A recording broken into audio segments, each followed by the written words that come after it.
आपने कहा। मुझे एक गरीब बॉय का कहानी दो जो बहुत मेहनत करके पढ़ता हूं और आईपीएस बन जाता है। 500 शब्द माइन चैट जीपीटी ने कहा। जरूर। नीचे लगभग 500 शब्दों में एक प्रेरणादायक कहानी है। एक गरीब लड़के की आईपीएस बनने की कहानी। एक छोटे से गांव में रमेश नाम का एक गरीब लड़का रहता था।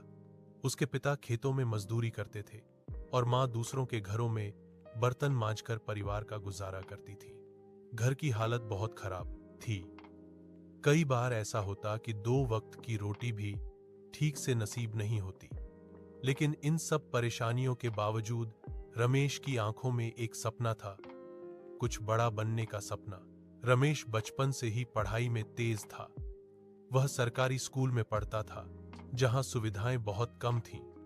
स्कूल की बिल्डिंग जर्जर थी, किताबें पुरानी थीं और कई बार तो शिक्षक भी समय पर नहीं आते थे।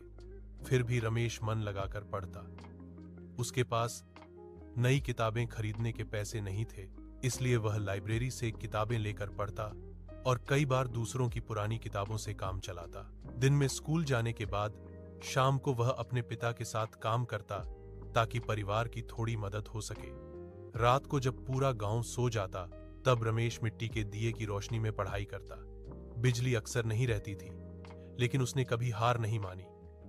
लोग उसका मजाक उड़ाते और कहते, इतना पढ़ लिखकर क्या कर लेगा, आखिर गरीब का बेटा ही तो है।